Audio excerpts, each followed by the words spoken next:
Con su permiso, señor subsecretario. Muy buenas tardes con todas y con todos. Bienvenidos a la conferencia vespertina número 110 en el día 17 de esta nueva normalidad,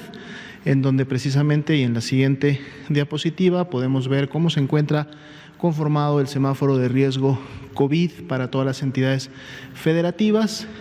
la mitad de ellas en riesgo alto, color naranja, y la otra mitad en riesgo máximo, que es el color rojo. Recordemos rápidamente en la siguiente diapositiva cuáles son las actividades que pueden llevarse a cabo y en función también de su aforo o su limitación. Esto es importante, repasarlo todos los días para que la población que nos está escuchando tengan muy presente y sepan claramente cuáles son estas actividades que pueden en su momento llevarse a cabo y, más importante, cuáles no deben de llevarse a cabo o deben de realizarse solo con algunas medidas. En el caso de la actividad hotelera, ya lo habíamos estado viendo, en semáforo rojo, solo un 25% de aforo, y este 25% destinado a personas que están en actividades laborales esenciales. Ya las entidades federativas que están en color naranja sí pueden incrementar ese aforo hasta un 50% y además también ocupar o activar áreas comunes también con un aforo del 50%.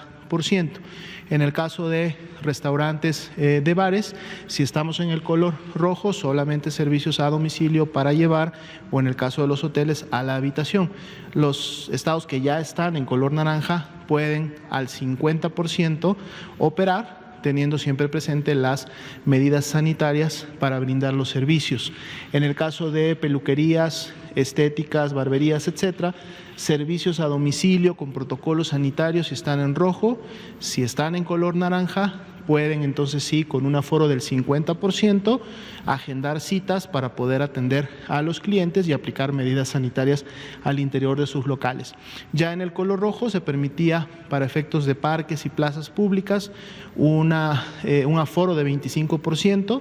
En el color naranja este puede ahora subir al 50%, sin embargo la indicación es solamente para la actividad física de las personas, no para llevar a cabo reuniones, fiestas, congregaciones o algún otro tipo de actividad. Los mercados y supermercados pues siempre han sido una actividad esencial porque las personas necesitan surtirse de los productos alimenticios y de otros insumos. Ya desde el color rojo se permite con un aforo del 50%, en el naranja sube un 75% y se mantiene la indicación de solamente una persona por familia. En el caso de los deportes profesionales y aquellos sobre todo que utilizan estadios para llevarse a cabo, pueden hacerlo pero a puerta cerrada, es decir, sin presencia de público. Esto será posible y con una restricción de aforo todavía hasta el nivel de riesgo amarillo. Veamos la siguiente diapositiva.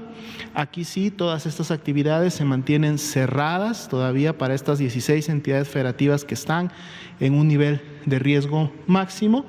y en el caso de las que están en naranja, para efectos de gimnasios, spas y similares, un aforo del 50%, pero además con citas para que se pueda, lógicamente, guardar la sana distancia y se pueda planificar la limpieza de las áreas que se van a utilizar. En el caso de cines, teatros, museos y eventos culturales con menos de 500 localidades, se puede ya en el naranja un aforo de un 25%. Esto quiere decir que de cada 100 localidades solamente se pueden ofertar y vender 25, y además estas 25 deben de estar distribuidas para poder guardar la sana distancia al interior de las instalaciones. Igual para efectos de los centros comerciales, específicamente las tiendas que están dentro de los mismos, aforo de 25%, y este es un control que deben de llevar cada uno de las tiendas que están al interior. Para lugares de culto, en naranja, nuevamente 25%, guardando la sana distancia y evitando en la medida de lo posible que las personas vulnerables que pertenecen a grupos de riesgo a complicarse con la enfermedad, sobre todo los adultos mayores, mejor todavía no acudir, mantenerse resguardados en casita. En el caso de eventos masivos, como sería en su momento determinado conciertos o similares, y lo que son los bares y similares, En ambos niveles de riesgo, rojo y naranja, se mantienen todavía cerrados. Estos tendrán alguna apertura hasta que lleguemos al nivel amarillo. Bien, pasemos entonces ahora sí a la estadística internacional. La pandemia, 22% de los casos han presentado signos y síntomas en los últimos 14 días, por lo tanto es la pandemia activa. Este porcentaje se ha mantenido, digamos, similar en los últimos días. Vemos que Europa pasa ya ahora a un tercer lugar, lo veíamos desde el día de ayer, y en el caso de América sigue concentrando la mayor proporción de la pandemia activa a nivel mundial, aunque su proporción y su número de casos se ha mantenido estable, es decir, se ha mantenido casi similar en la última semana o más 10 días prácticamente, pero igual esto significa que no ha cedido la transmisión. Veamos la siguiente diapositiva, es la actualización de los números para el territorio mexicano. Más de 441,000 las personas que hasta el momento han sido estudiadas, ingresadas al protocolo, de las cuales 222,801 ya han dado negativo a la prueba de SARS-CoV-2, por lo tanto se han descartado a COVID-19, y 159,793 dieron positivas, por lo tanto es la carga acumulada, es decir, la cantidad de casos que desde que inició la epidemia en México se han confirmado como casos de COVID-19. De este total, 22,209 son los que han tenido un resultado positivo hasta el momento en los últimos 14 días y por lo tanto también representan la epidemia activa en México. Y el día de hoy también se actualizan las defunciones, son 19,080 las personas que lamentablemente han perdido la vida a consecuencias de las complicaciones de la enfermedad. Veamos la siguiente diapositiva, es la carga de enfermedad total acumulada distribuida por entidad federativa. Podemos ver los rangos de colores, más oscuro el color quiere decir que ha acumulado más casos desde que inició la epidemia, mientras más claro el color quiere decir que tiene menos carga acumulada, y esto lo podemos ver en la siguiente diapositiva de manera más directa, dado que están ordenados precisamente las entidades federativas en orden descendente y por lo tanto podemos identificar rápidamente quiénes están en las escalas más altas de carga de enfermedad acumulada. En la siguiente diapositiva nos enfocamos ahora en la carga de casos activos, estos que iniciaron con signos y síntomas en los últimos 14 días. Los colores de las entidades se han mantenido prácticamente similares, recordando que en este caso el color representa a un rango de la cantidad de casos confirmados. Y si vemos la siguiente diapositiva, podemos también identificar en orden descendente cuáles son las entidades que en los últimos 14 días han acumulado la mayor cantidad de casos confirmados y por lo tanto pudieran evidenciar que concentran la mayor actividad de la epidemia en México. Veamos la siguiente diapositiva, la distribución de las defunciones por fecha de ocurrencia y además, como siempre, también graficamos aquellas defunciones que todavía están esperando un resultado de laboratorio,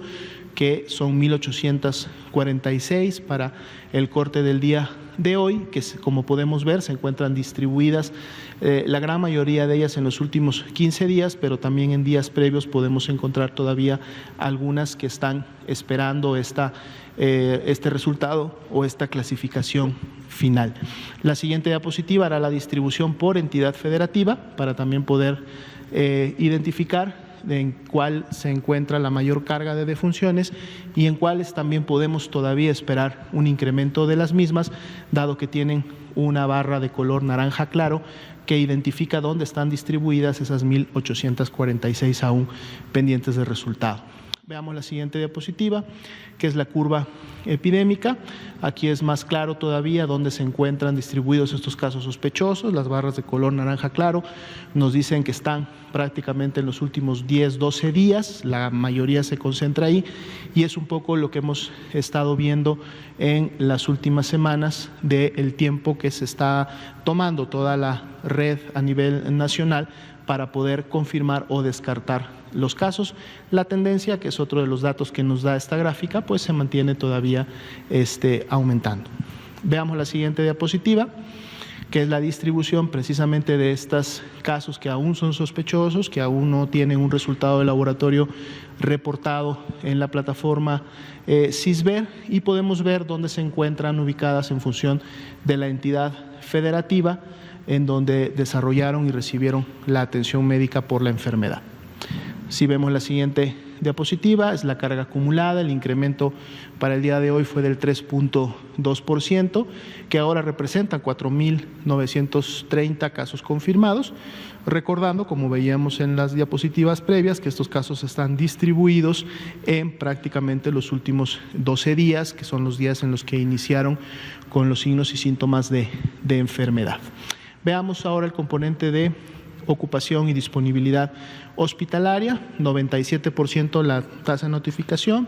muy buena información, y las proporciones de ocupación son similares a las de ayer, no hubieron mayor cambio, 46% para las camas IRA general, 39% para las camas con ventilador, pero como veremos en las siguientes diapositivas, pues esto se distribuye